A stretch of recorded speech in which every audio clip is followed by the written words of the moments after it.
Hello? Hello? Are we back? Hey, we're back on. Okay.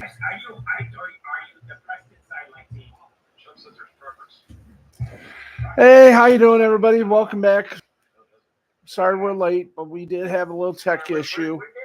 We got, we were muted and everything just.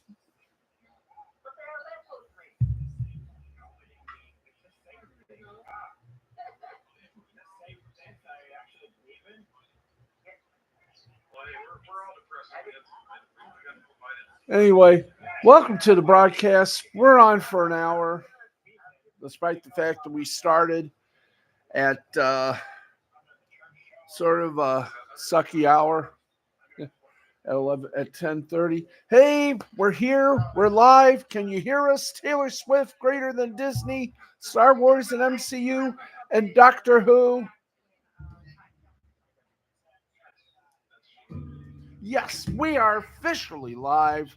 How's it going, everybody? And I'm just glad I'm here. I'm glad to be anywhere. By the way, as we said on the title, or for those of you that don't know,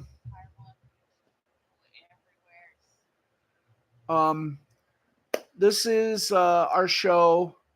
We were supposed to have one Friday. We did, but we had tech issues, so that went out. We don't do a show on Sunday because it's Mother's Day, and I'm going to have a salute to mothers coming up before we leave the airwaves. I miss my mom very much, but as somebody once said, right now she and my dad are up in heaven looking at me and saying, "You done good. You got no problems, no worries. So shut up and do what you got to do. Just remember, we love you. And I love my friends. I love my little family, my adopted family. I love them. And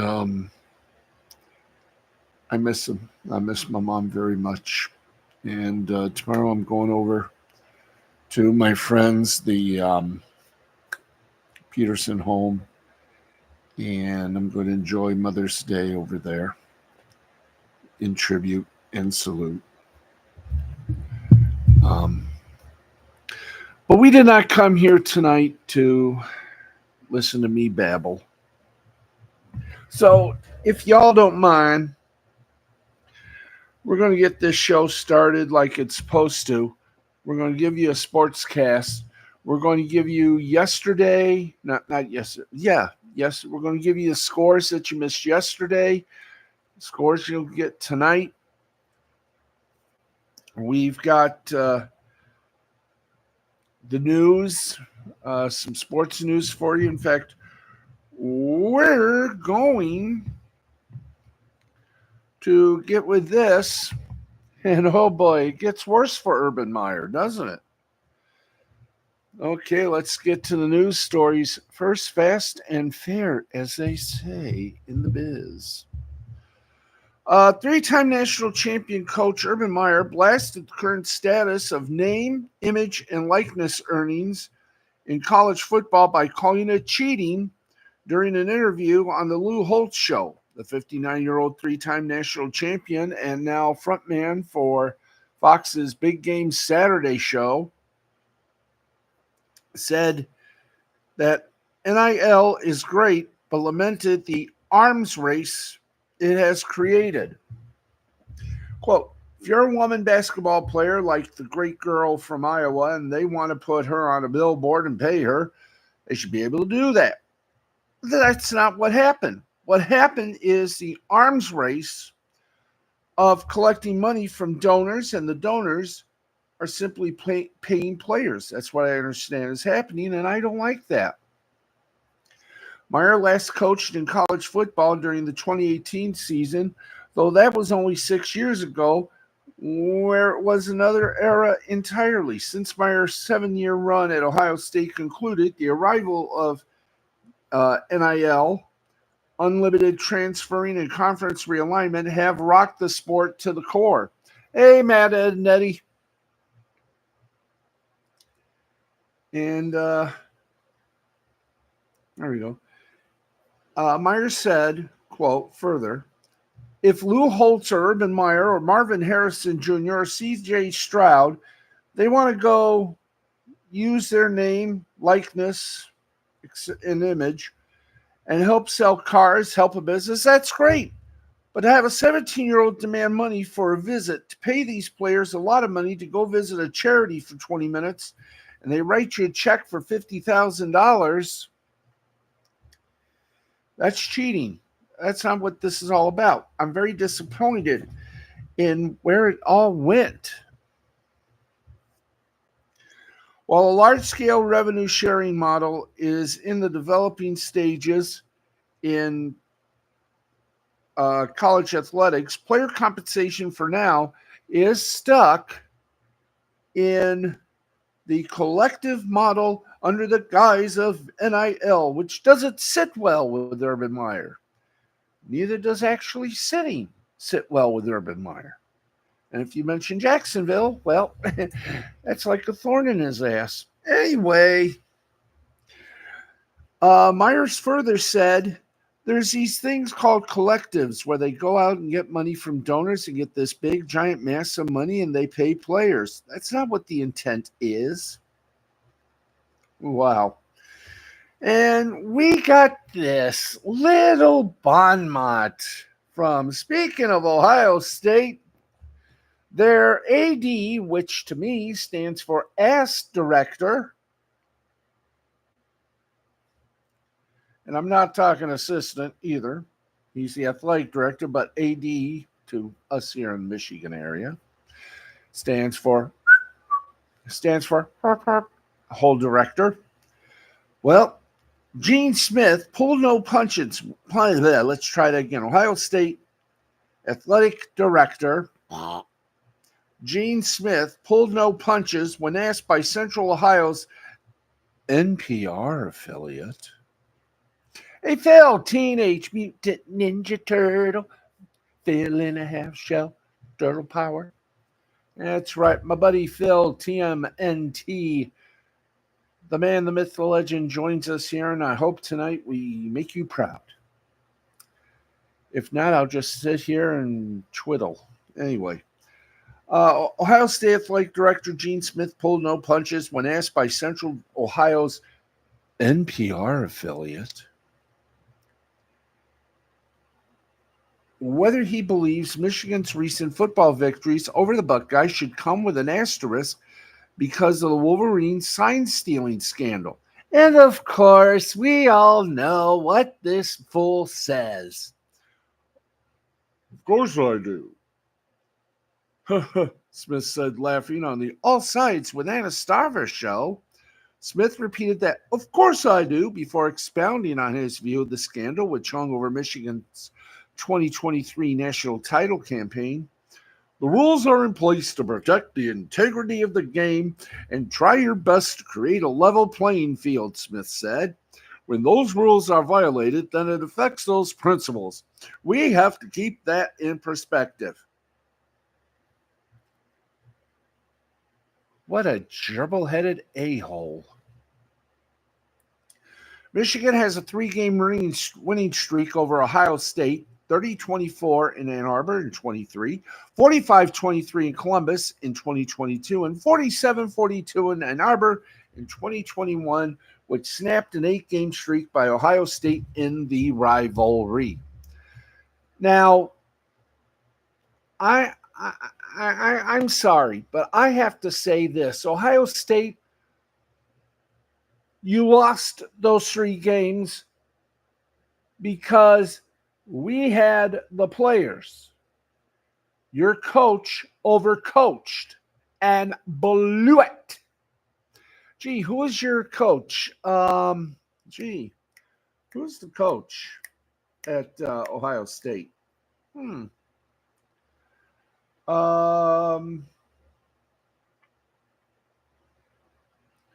some guy named Day, Byron Day, Freddie Day, any day, Halloween Day.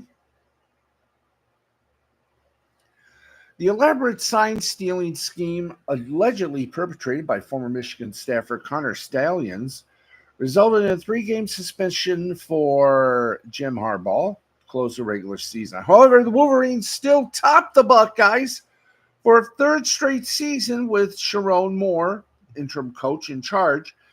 An NCAA investigation into the scandal remains open. And of course, Ohio State should know a lot about scandals. They've been embroiled in several, including a recent one that the NCAA will be also investigating. So, to the athletic director of Ohio State, pot be kettle. Now, luckily for Ohio State, Smith will be retiring in July after presiding over the Ohio State Athletic Department since 2005. During most of his tenure, the Buckeyes dominated Michigan, the heated football rivalry. However, the Wolverines have won 3 straight entering this year's meeting, which will take place in Columbus. Smith said, "I'm not one that looks back." Really? Truly? Are you sure? No, I'm not one that looks back. I think what's important for us is to look forward. We host that team up north this fall, and I'm assuming it'll be what it always been. The last time we had the level of interest in that game was 2006 with number 1 versus number 2. This year it probably won't be number 1 versus number 2, but it'll be number 1 versus somebody, and we need to pack that place. Be in your seat early. Don't wait until the kickoff. Be in your seat early. Of course, folks, he's talking about the fact that we're going back to the old system. Winner take all. No more East-West conferences, etc. It's winner take all. Moore has since been named Michigan head coach after Harbaugh beat feet to go to the NFL's head coach of the LA Chargers. Former Ole Miss and Texas A&M athletic director Ross Bjork is stepping in to replace Smith as the Buckeyes enter the 2024 campaign, ranked number 2 in Dennis Dodd's post-spring top 25. Now, after seeing 13 players selected in the NFL draft and losing Harbaugh, the Wolverines are ranked number 12 by Dodd, meaning the expectations that Ohio State will get back on the winning side of the rivalry during a critical 6th season for Coach Ryan Day. Yeah, 6 seasons, and he's been beaten thrice. So you know what that means? His ass is on the line this year. If he doesn't beat Michigan State, if he doesn't beat Michigan, he's done. Especially if Michigan beats Ohio State in Columbus. Oh, I can't wait for the newspapers the next day say Day is done. Mm-hmm. Anyway, you can tell I'm going to have a ball this season. Mm-hmm. Anywho's,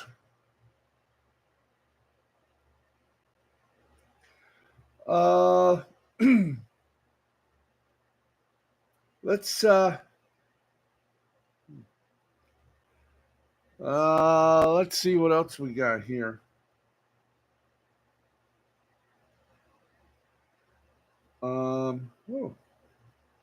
Let's see. I'm umming today because we're trying desperately to get everything done.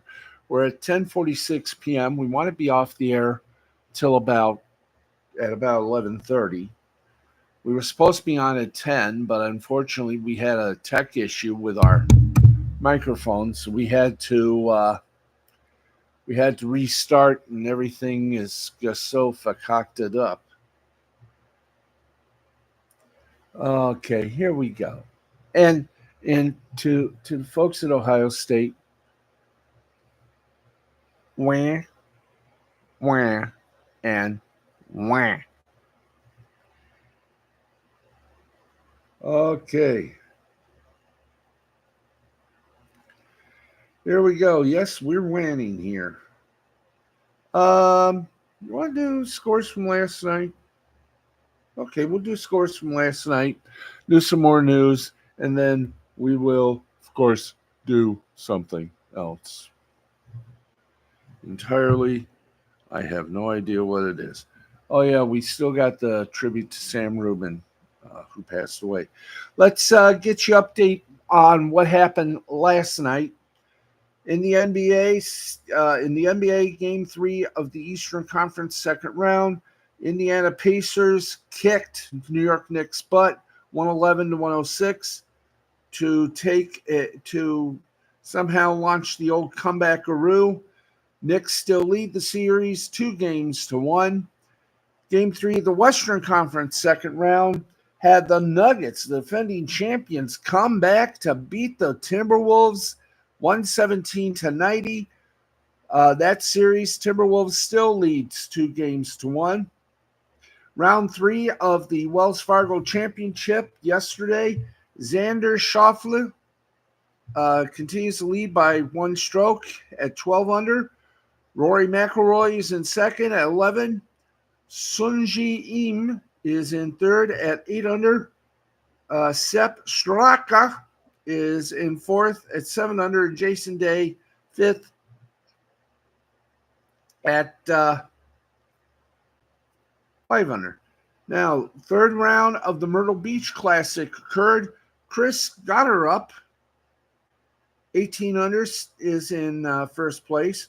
We have a three-way tie for second between Eric Van Rooyen, Jorge Campillo, and Robert McIntyre, all at 14 under, while David Thompson sits alone in fifth place at 12 under. Now, these are last night's little scorages, kids. So I'm trying to catch up from Friday. So if you're ready, here we go. Last night's scores in Major League Baseball: the Astros beat the Tigers 5-2, Cubs beat the Pirates 7-2, Yankees beat the Rays 2-0, Orioles beat the Diamondbacks 4-2, Twins beat the Blue Jays 3-2, Braves beat the Mets 4-2, Nationals beat the Red Sox 5-1, Phillies over the Marlins 8-2, White Sox over the Guardians 6-3, Brewers over the Cardinals 11-2, Rockies over the Rangers 4-2. Royals over the Angels. Rockies over the Rangers. Got it. Royals over the Angels 2-1. Mariners beat the Athletics 8-1. Padres over the Dodgers 2-1. And the Reds over the Giants by a score of 4-2. In the NHL last night, Game 3 of the Eastern Conference second round, Panthers beat the Bruins 6-2 to take a 2-1 lead in their best-of-7 series. And in overtime, the Battle of Canada, the Edmonton Oilers beat the Vancouver Canucks by a score of 4-3 last night. And their series is tied 1 game apiece. This was game 2 of the Western Conference. Reminder. Last night, soccer games, La Liga, Alves over Girona actually tied with Girona 2-2. Bundesliga, Stuttgart over Augsburg 1-0. Series A, Inter slam dance Frosinone 5-0. Liga 1, Nice over Le Havre 1-0. And Brest and Reims tied at 1 apiece. In the NWSL, it was Washington over Louisville 2-1. In Argentinian soccer, Instituto over Sarmiento 2-1. Argentinos over Rosario 3-2. Newell's Old Boys over Platense 2-0. And in the WNBA, Sparks over the Mercury 98-85. That was Friday's scoreboard. Let's go to today's scoreboard, shall we? It's 51 minutes past the hour of 10. We're about halfway done. So here we go in the NBA. We have final scores. Yay. In Game 3 of the Western Conference second round, the Mavericks made it close, and they beat the Thunder 105-101 to take a 2-1 series lead in their best of 7. Meanwhile, in Game 3, the Eastern Conference second round, the Boston Celtics slam danced the Cleveland Cavaliers by a score of 106-93 to take a 2-1 lead in their best of 7 series. In golf, the third round, the Wells Fargo Championship, Xander Schauffele still leads 12 under. Roy McIlroy still in second at 11. Sun Jae-im in third with -8. Sepp Straka in fourth, -7. Jason Day in fifth, -5. In the Myrtle Beach Classic, Chris Scotterup is at 18 under. Eric Van Rooyen is at 14 under, along with Jorge Campillo and Robert McIntyre. And David Thompson is the lone man in fifth place at 13 under. Now, we got some scores of games still going on in Major League Baseball. Let's rock into it. Rockies and the Rangers, 8-3. Rockies lead at the end of 8. In the top of the 8th, Dodgers over the Padres, 5-0. Top of the 6th. Top of the 6th, Angels over the Royals, 5-2. Bottom of the 5th, Athletics over the Mariners, 2-1. Final scores, Blue Jays over the Twins, 10-8. Final 11 innings, Orioles over the D-backs, 5-4. Pirates over the Cubs, 10-9. Braves over the Mets, 4-11. Red Sox over the Nationals, 4-2. Phillies over the Marlins, 8-3. Rays over the Yankees, 7-2. Tigres, the Tigers over the Astros, 8-2. White Sox over the Guardians, 3-1. Brewers over the Cardinals, 5-3. Giants over the Reds, 5-1. In the National Hockey League, in Game 3 of the Western Conference second round coverage, Stars over the Avalanche, 1-0 at the end of the first period. The Avalanche and Stars, they're tied at 1 game each. Rangers lost to the Hurricane. Ooh, this is starting to get a little bad. Rangers lost to the Hurricane in Game 4 of the Eastern Conference second round. Hurricanes over the Rangers, 4-3. In the Premier League, Manchester City over Fulham, 4-0. Everton over Sheffield United, 1-0. Newcastle United and Brighton and Hove Albion tied at 1. Tottenham Hotspur over Burnley, 2-1. West Ham United over Luton Town, 3-1. Crystal Palace over Wolverhampton, 3-1. Brentford over Bournemouth, 2-1. Chelsea over Nottingham Forest, 3-2. In the Major League Soccer action, Colorado Rapids, these games still going on in 48th minute. Colorado Rapids and San Jose Earthquakes are tied at 2. In the 14th minute of play, meaning they just got started, LA Galaxy and Real Salt Lake are at 0. 13th minute of play, same score, different teams. Los Angeles Football Club and Vancouver Whitecaps also with goose eggs. New York Red Bulls in finals. Final scores, New York Red Bulls over the New England Revolution, 4-2. New York City over Toronto, 3-2. Orlando over Philadelphia, 3-2. Inter Miami over Montreal, 3-2. DC over Atlanta, 3-2. Charlotte over Nashville, 1-0. Cincinnati over Columbus, 2-1. Dallas over Austin, 2-1. Houston over Sporting Kansas City, 2-1. St. Louis City over Chicago Fire, 3-1. In La Liga action, Mallorca over Las Palmas, 1-0. Villarreal over Seville, 3-2. Real Madrid over Granada, 4-0. Osasuna and the Athletic Club tied at 2. In Liga MX action, in the 41st minute of play, Guadalajara and Toluca are tied at 0. Meanwhile, America and Pachuca ended in a tie, 1-1. Bundesliga action, full scores. Freiburg over Heidenheim, 1-0. That is a tie. Cologne over Union Berlin, 3-2. Mönchengladbach and Eintracht Frankfurt tied at 1. As are Leipzig and Werder Bremen tied at 1. Mainz over Borussia Dortmund, 2-zip. Cities A action. Uh, Bologna over Napoli 2-zip. AC Milan over Cagliari 5-1. In the NWSL at the half, it's Portland 1, Seattle nothing. Final score, Orlando 1, Bay Football Club nothing. Brazil had some great action for you as I take care of a few nasty little things here. That's right. Flamengo defeated Corinthians by a score of 2-0. There were two games in the Brazilian cities A that were canceled due to rain, bad weather. Curicuma and Cuiabá, along with Atletico and Grêmio, all postponed.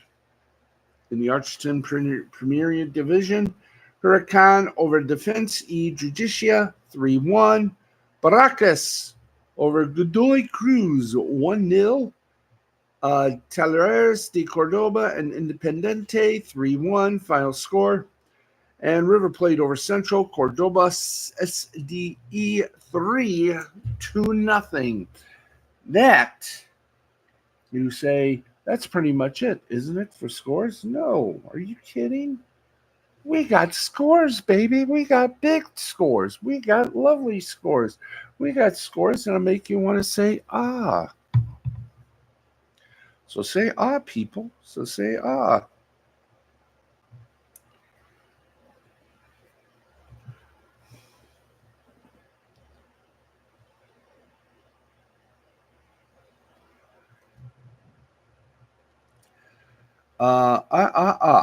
Booyaka, booyaka, booyaka, ta, ta, ta. Boo rakatuya, rakatuya, rakatuya.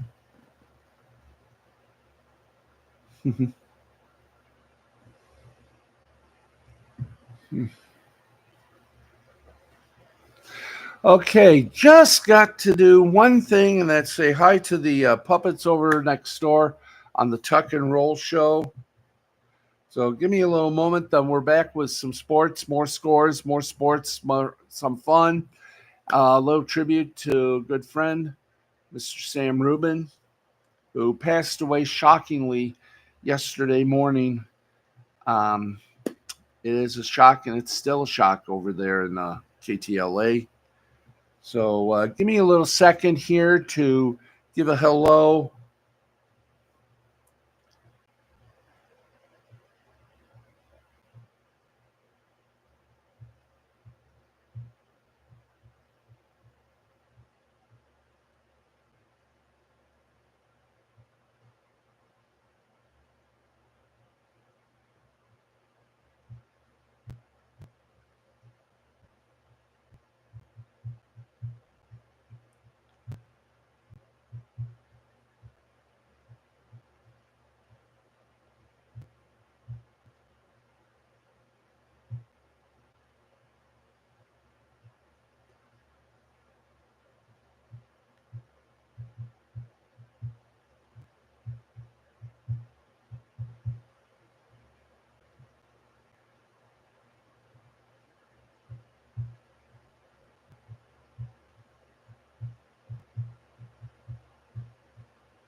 Okay. Hi.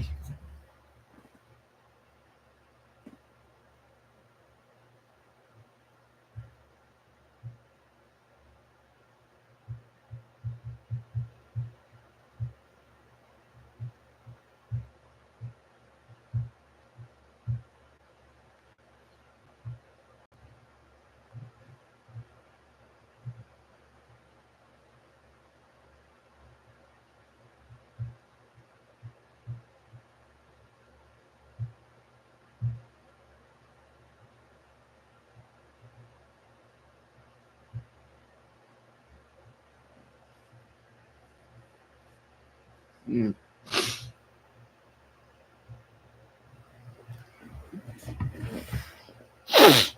Anyway, um,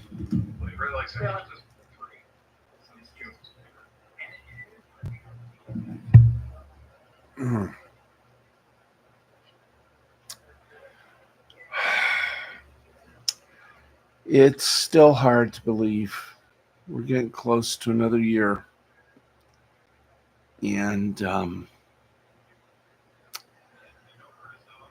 like I said, I hope they're proud of me because I'm proud to have been their son.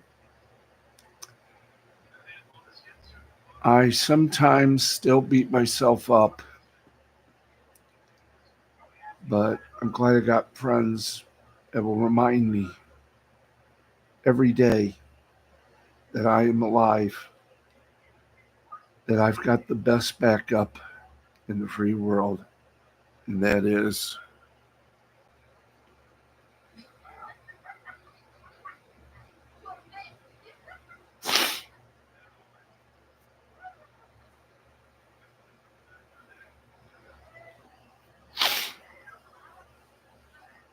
anyway. Just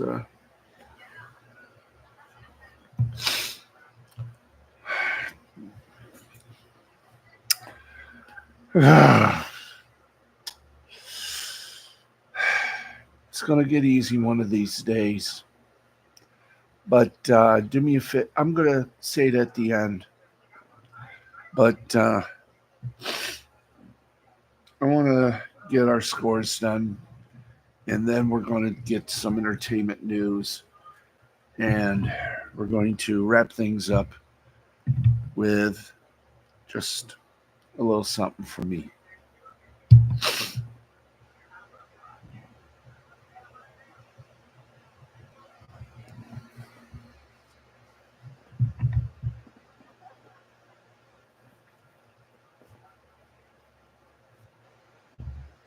Anyway, thank you, Matt. Thank you, everybody.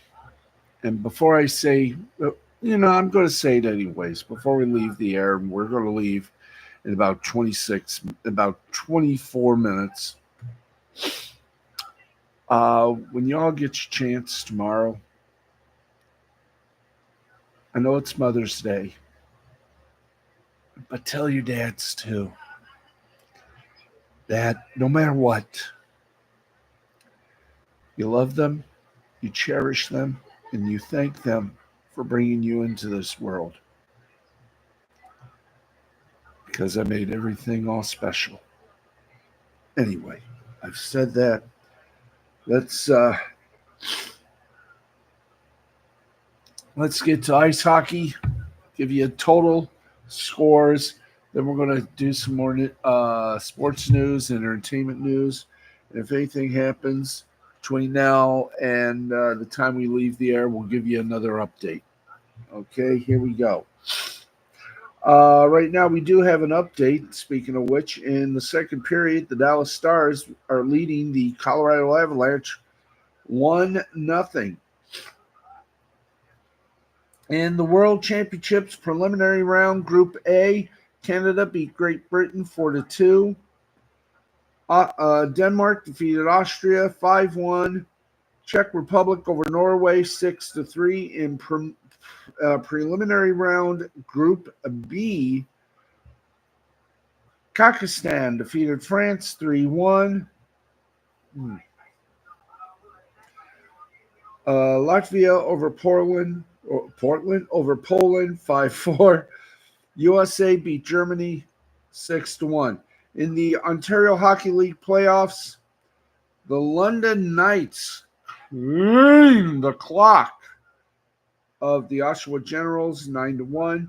In the WHL playoffs, Moose Jaw in the second period leads Portland 1-0. In the AL, the American Hockey League playoff, it is Hershey Bears or Lehigh Valley Phantoms 5-3.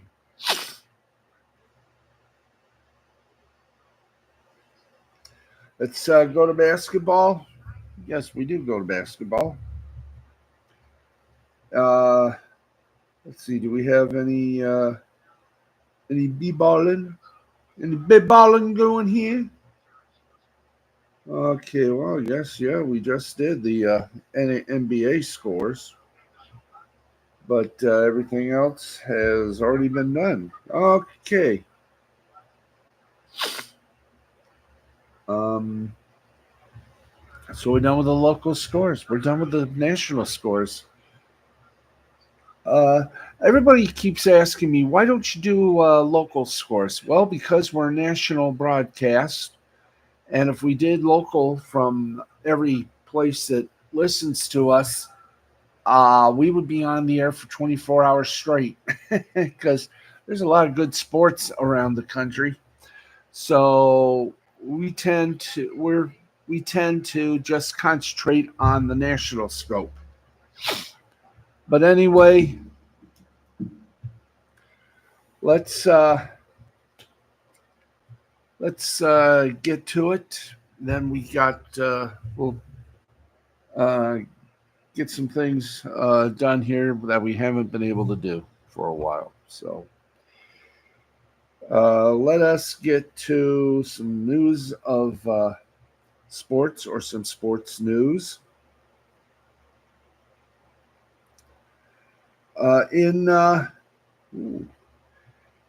In Major League Baseball action, we're also going to do some.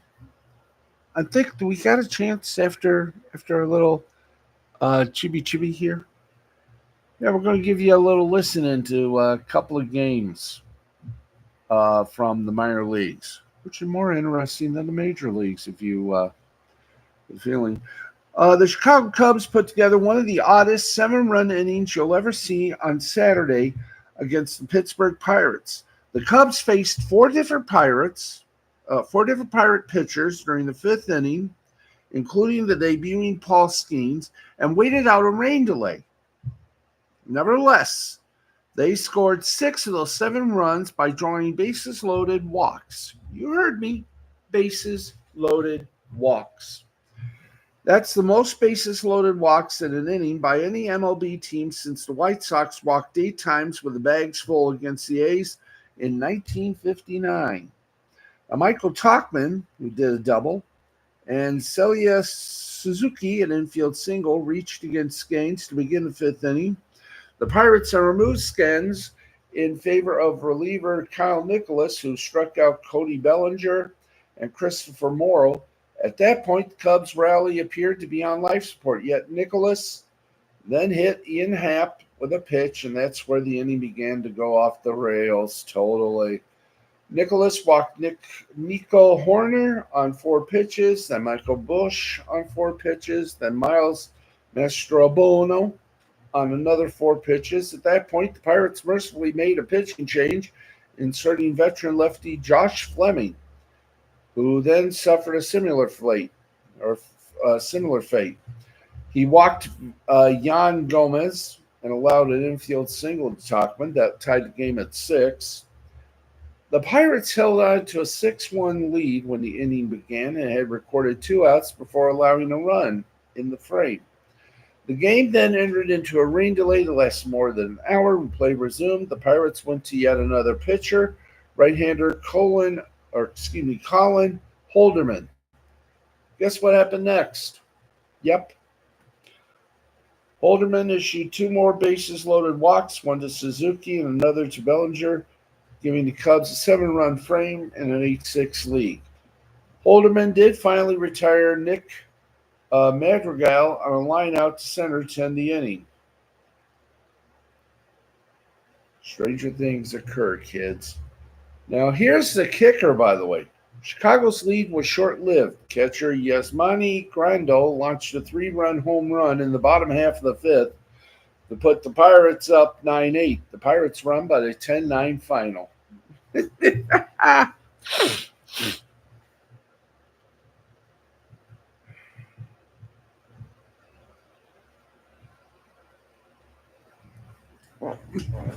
Okay, so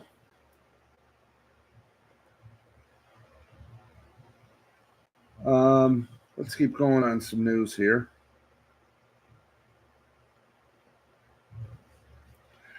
College basketball. Yeah, we got some news on college basketball. And here's the news that is from college basketball. Then we'll do some entertainment news and a whole bunch of other stuff that we got to fill up the remaining half hour. And you know something, if you like the 10:30 shift, we'll put this on 10:30 from henceforth. A one of a kind revolutionary regular season men's basketball event to be staged later this year in Las Vegas will be finalized in the coming weeks. CBS Sports has learned its selling point is based on the major factor that has drastically altered college sports over the past 3 years: name, image, and likeness. Compensation for players. Games will be played in November under the umbrella of an event dubbed the Players Era Festival, which will also include live music and other attractions for fans amid the glitz of the Las Vegas Strip during Thanksgiving week.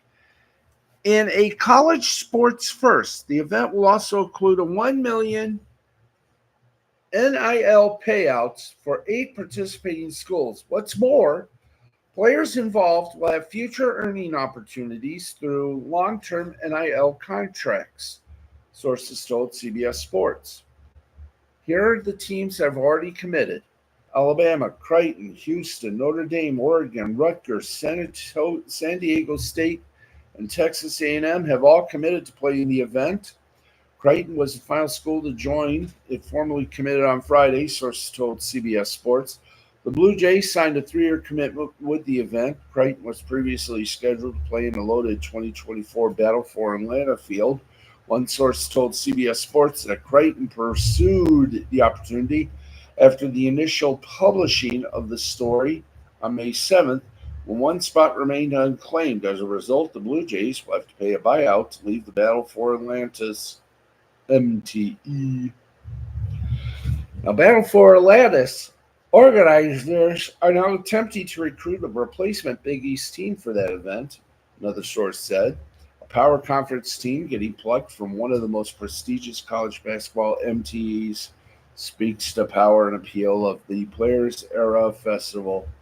Creighton leaving the Bahamas-based tournament sent shockwaves across college hoops at a word spread Saturday, according to the source.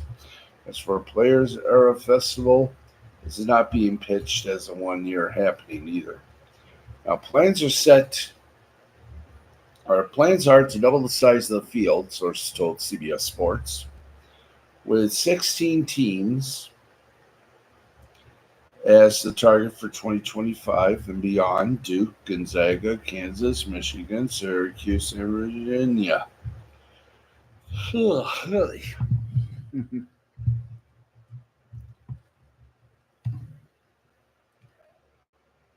Yeah. They've all engaged in discussions about playing in 2025. Sources from a few schools in that group told CBS Sports they anticipate playing in the event if it extends beyond 2024 and continues as planned with 16 teams in 2025. And that is going to be interesting. And that, my friends, that is just the tip of the iceberg in our sports broadcast. Let's give you the headlines. No garbanzos. Let's give you the headlines. and give you what happened on Friday night's SmackDown. Okay, some headlines du jour, and this is the big one. Pardon, while I wipe my nose. Mm. The current broadcast deals officially run through 2033, and the NFL officially can pull the plug on all packages 4 years early. There we go. Recent developments make it obvious that the NFL will indeed exercise its right to take every broadcast package back to market, with the next wave of deals kicking in as of 2030. The looming gold mine for the NBA will make the NFL see even larger dollar signs for its next wave of contracts. The flirtation with Netflix for the Christmas 2024 games. There you go. Even if it's not consummated, shows that the NFL will be looking to lure more partners to the table. That's one of the key aspects of this high stakes programming game. Have one or two more seriously interested broadcasters and packages. That keeps the prices very high and always going higher. It's not unreasonable. The NFL's ability to pull a massive live audience together continues to become more conspicuous and rare in this age of ever increasing audience fragmentation. For broadcasters, it used to be about selling the other's offerings to viewers. It's now about adding customers for streamers, which Peacock did effectively with a playoff game in January. It's also about selling products to those watching the game, which to Amazon to instigate a Black Friday game. Amazon surely isn't thrilled about one or two Christmas games landing on a different streamer, given all the stuff that could be sold on a day when folks might be poised to splurge. The major packages are Sunday afternoon, two of them, Sunday tickets, Sunday night, Monday night, Thursday night. The Sunday morning European games could also be sold to the higher bidder, with other specific packages possibly being carved out as the NFL did this year with Christmas. Really, why not take the major games of a given season and sell just those? Opening night, week one, Friday night, where the calendar allows it, Thanksgiving, Christmas. And with NBC, CBS, Fox, ESPN, ABC, Amazon, Netflix, Google, YouTube already in business with the NFL, the league can just sit back and wait for the dollars to roll in if and or when current deals are scuttled 4 years early. There you go. And we got about 28 minutes.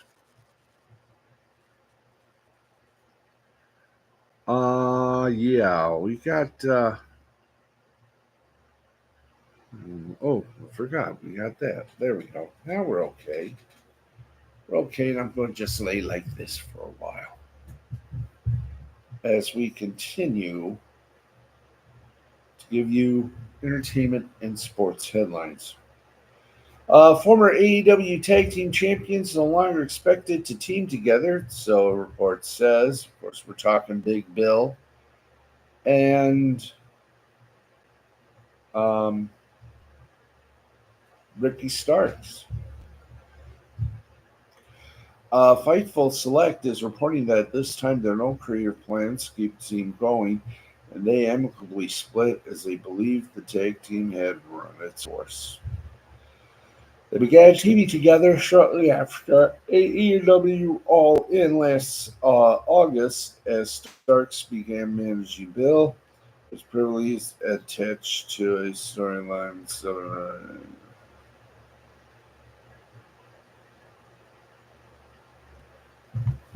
There. Whoa. There. Let's see that.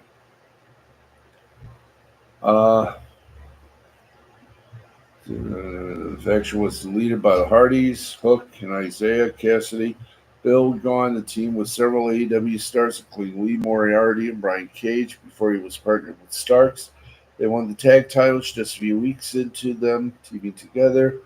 defending them just 3 times before they lost to Darby Allin and Sting in February.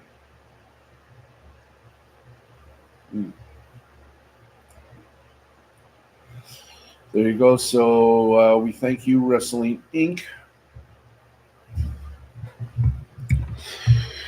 for the chance. And we are continuing to follow major events, as it pertains to the NBA contract. Warner Brothers Discovery seemingly faces an impossible choice between relinquishing the power pack of the NBA, by far the most important of its sports properties, or paying at least $2.5 billion to retain rights that are, based on the reported inventory, worth considerably less. When faced with impossible choices, it is not unusual to engage in a bit of magical thinking. Per the most recent reports, Warner Brothers Discovery President CEO David Zaslav may have a trick up his sleeve. The key factor in Warner Brothers Discovery's attempt to hold on to the NBA is the extent of its matching rights. Thus far, these rights have been discussed entirely in the context of Comcast's $2.5 billion year bid to acquire a slimmed down version of WB. Thus far, these rights have been discussed entirely in the context of Comcast's $2.5 billion year bid to acquire a slimmed down version of Warner Brothers Discovery's current B package, consisting of the All-Star Weekend, regular season games, early round playoff games, and a biennial conference final. Now, the latest reporting in Sports Business Journal is that Warner Brothers Discovery believes it can match Comcast's offer on price alone, writing that it shows believes that a match we need to include similar platform offerings. Wow.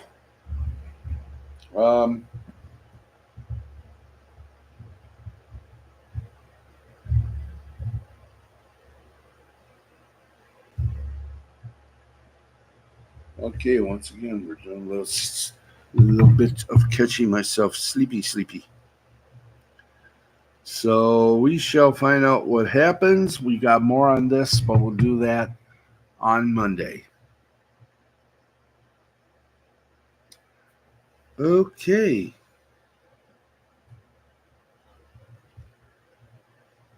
How many?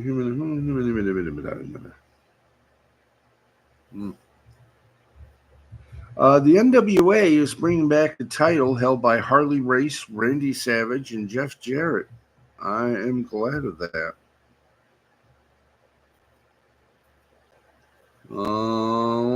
Let's see what this guy thinks of.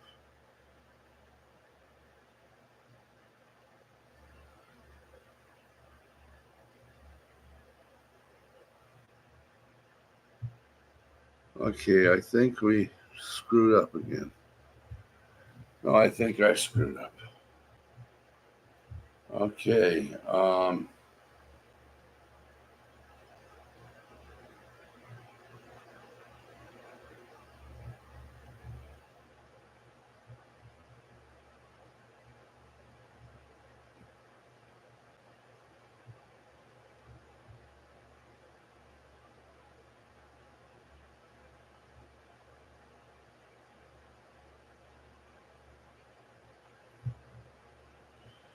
Okay. I think I better do the tribute, and then we're going to get the heck out of here. So let's get to a little karaoke. And this is, of course, a tribute to a good friend of this entire United States. A good friend, good broadcaster, entertainment reporter extraordinaire, to the the man, the myth, the legend, Sam Rubin of KTLA. We give you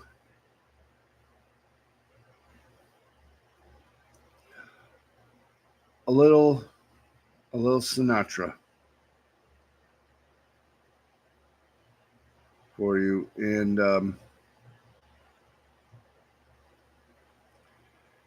here we go. This is for you, Sam Rubin, from all of us here. We got about 5 minutes, and this is going to do it.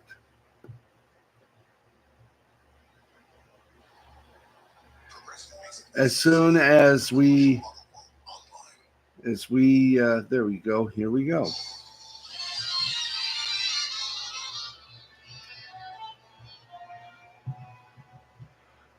I've got the world on a string, sitting on a rainbow.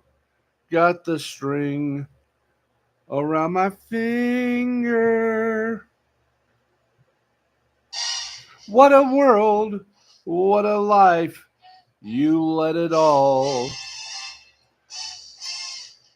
I got a song that I sing, I can make the rain go anytime I move my finger. Lucky me, can you see? Well, wait a minute, ho, peeps, ho. I think we got a better song.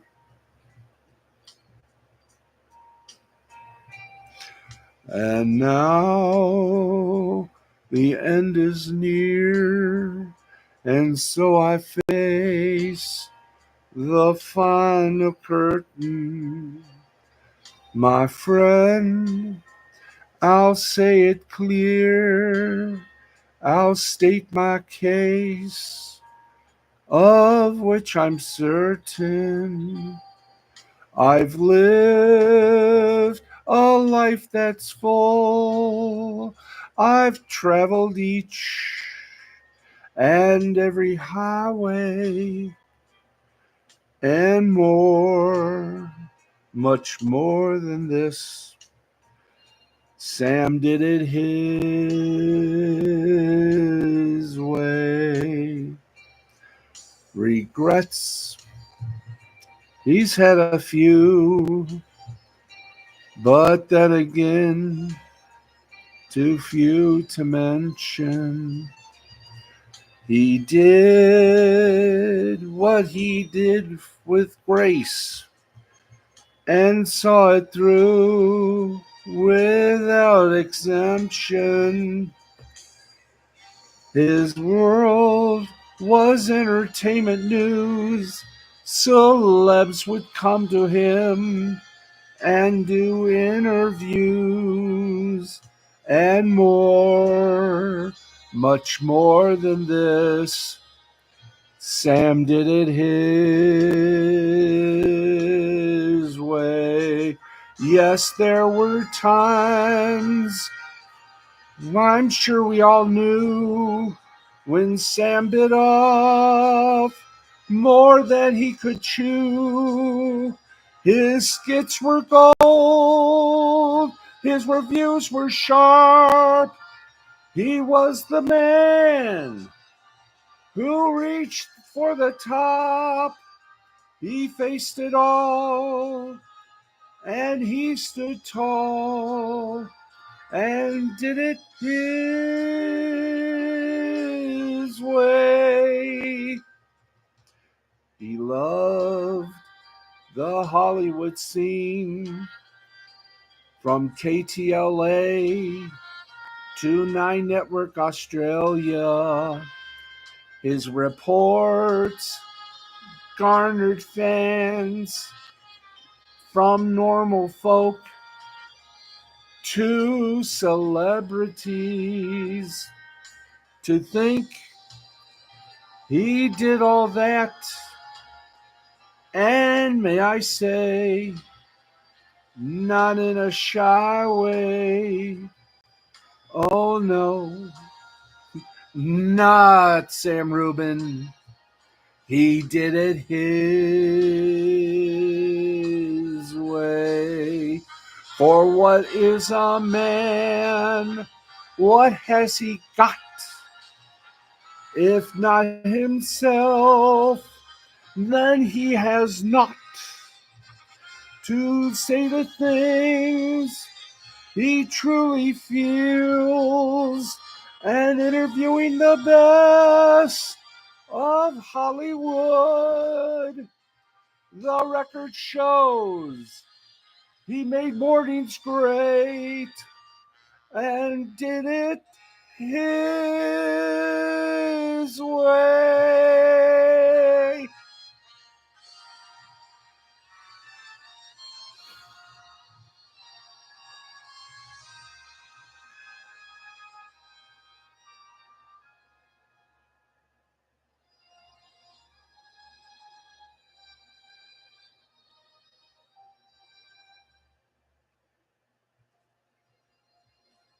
Sam Rubin, you are missed by us all.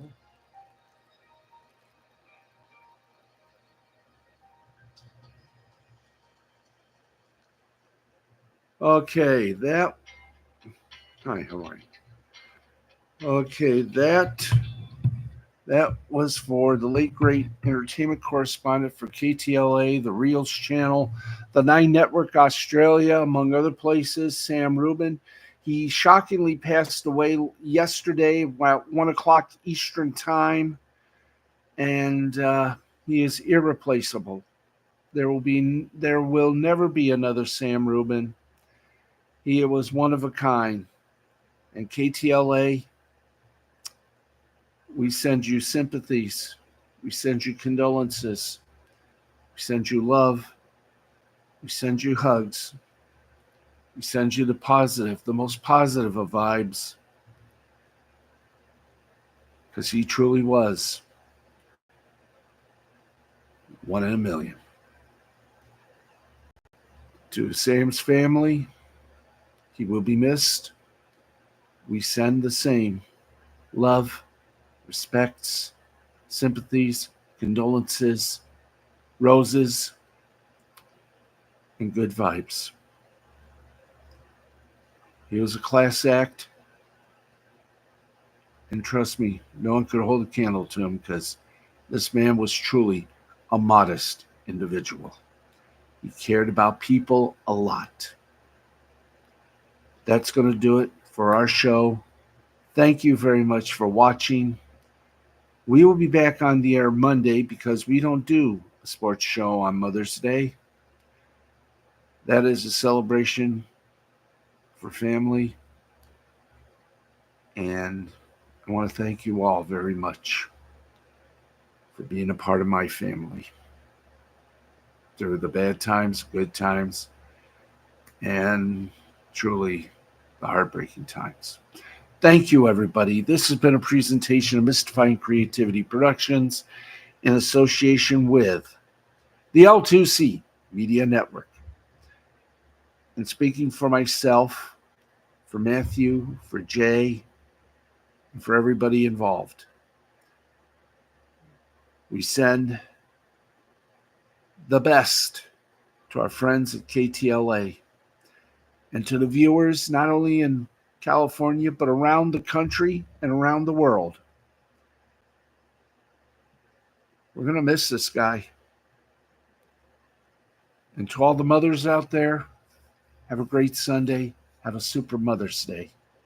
Give your moms a hug. And while you're at it, give your dads one too. Good night, everybody. Talk to you on Monday.